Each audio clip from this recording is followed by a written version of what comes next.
রাউজানে অতিরিক্ত জেলা ম্যাজিস্ট্রেটের আদেশ অমান্য করে প্রতিপক্ষগণ জোরপূর্বক দখল, প্রাণনাশের হুমকি, ঘর ভাঙচুরের হুমকি এবং নারীদের শারীরিক ও মানসিকভাবে নির্যাতনের অভিযোগ এনে সংবাদ সম্মেলন করেছে ভুক্তভোগী এক পরিবার।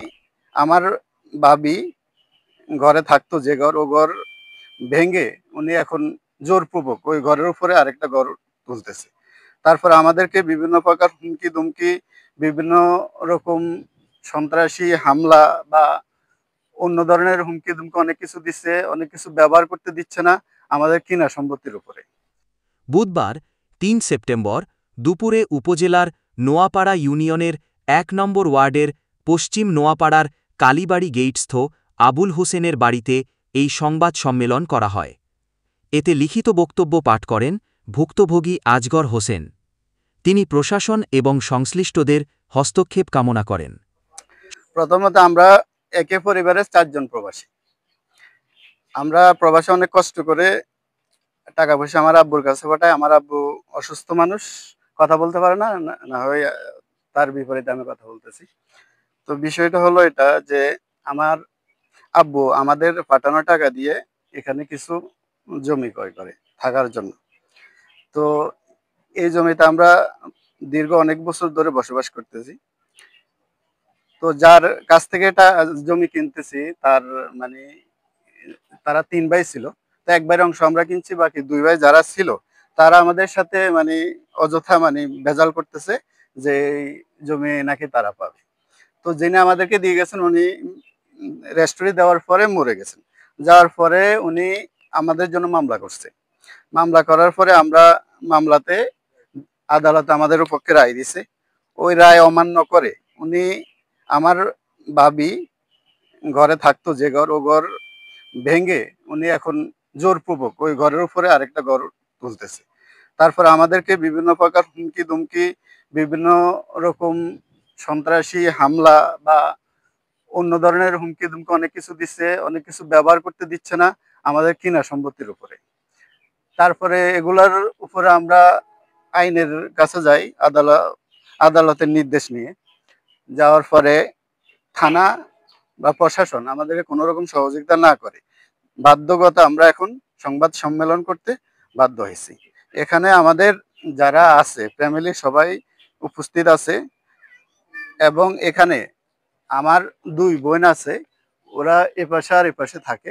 ওদেরকে সরকার ভাবে জায়গা দিছে থাকার জন্য। অনেকদিন ধরে ওরা এখানে বসবাস করতেছে এবং ওদের ২ জনকে হুমকি দুমকি দিতেছে এবং বলতেছে এখান থেকে চলে যাওয়ার জন্য। একটা আছে উনি আর একটা আমার বড় বোন আছে উনি, এই ২ জন। তারপরে এখানে যারা আছে আমার দুলাভাইকে কালকে বলতেছে যে এখান থেকে চলে যাওয়ার জন্য। তো আমার দুলা বলছে কেন যাবো, আমাকে তো সরকার থাকতে দিছে। না, এখানে থাকতে পারবা না তুমি।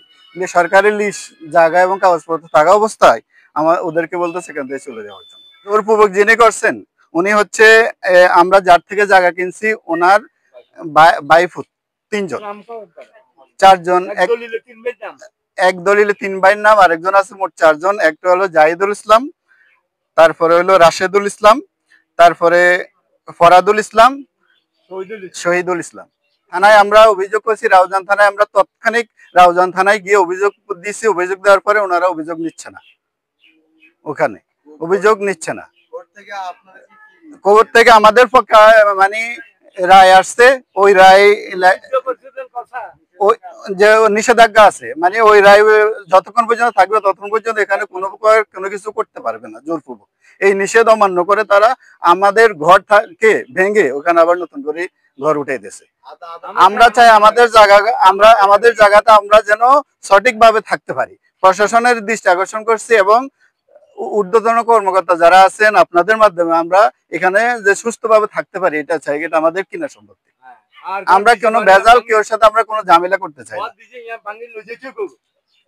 আর আমার যে ঘর ছিল ওই ঘরটা আমাদের পুনর্স্থাপন করে আমার যে ক্ষতিগ্রস্ত পরিবার উনি যেন থাকতে পারে সেই ব্যবস্থা এটা আমি প্রশাসন সহ সবার দৃষ্টি আকর্ষণ করছি। সংবাদ সম্মেলনে উপস্থিত ছিলেন ভুক্তভোগী পরিবারের সদস্য আবুল হোসেন, ভুক্তভোগী নারী রেহানা আক্তার, মিনুয়ারা বেগম, সুফিয়া বেগম, বাহারউদ্দিন, মোহাম্মদ তারেক, রিফাত সহ আরো অনেকে। গরু ছাগল হাঁস মুরগি হালি আমি কোন রকম চলি আর কি।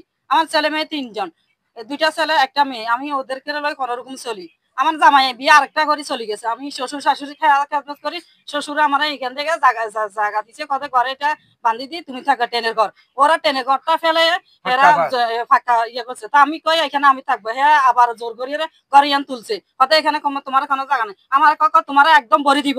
আমি কি ভরে দিব, তুমি এখানে আসো, আমাকে কি বলছো ওগুলা? ইয়া কিনা বলবো না কেন, তুমি জোর করে এখানে, আমি জোর করি না, তুমি জোর করতেছো। ওয়ালাইকুম, আপনার কাছে এতটুকু অনুরোধ করতেছি যে আমরা এখানে ইমুনি জায়গা, সরকারি জায়গা আমরা থাকতেছি, আমাদেরকে ওনারা হাসি বলতেছে, এই তুমি কালকে এখানে উঠে যাবে, এখানে থাকতে পারবে না, আমি তোমার ঘর ভেঙে ফেলবো। আমি কি দেখেন, আমরা অনেক গরিব মানুষ, আমরা নদী ভাঙ্গা, আমরা এখানে থাকতেছি, আপনারা আমাদের ঘরটা ভেঙিয়েন না। না, আমি কি ভেঙে ফেলবো? আমি আপনাদের অনেক জায়গা আছে, আপনার অনেক কোটিপতি, আমাদের তো কিছু নেই, আমরা ভাঙ্গা ঘরে থাকতেছি। না, চলে যেতে হবে, কালকে রাতকে আমি আগুন ধরাবো, 2 চিএনসি আনছে সন্ত্রাস, অস্ত্র ধরে রাখছে, চলে যাবে, থাকবা না এখানে। আমি কি এরকম করেন না? আমরা গরিব মানুষ, আমরা অনেক দীর্ঘ বছর এখানে আছি, আপনারা আমাদেরকে অত্যাচার করিয়েন না। না, ছেলে সন্তান নিয়ে চলে যাবো, আমি ঘর ভেঙে ফেলবো। আমি কি আপনারা, আমরা গরিব মানুষ, আমরা নদী ভাঙ্গা, অনেক সরকার আমাদেরকে দিছে থাকতে, যদি সরকারে নিয়ে যায়, আমরা কোনো দাবি না, আমরা চলে যাব, আপনারা আমাদেরকে ভেঙেন না। না, ওদের জায়গা সম্পত্তির কোনো কিছুর অভাব নাই, অনেক অনেক কোটিপতি, কিন্তু ওরা আমাদেরকে অত্যাচার করে। আমরা প্রশাসনের কাছে এতটুকু বিচার চাই, সন্ত্রাস নিয়ে আমাদেরকে অস্ত্র ধরে আমাদেরকে মারতেছে, আমি প্রশাসনের কাছে এতটুকু বিচার চাই, আমাদেরকে সুস্থ বিচার দিয়ে আমাদেরকে থাকার জন্য অনুমতি জানাই।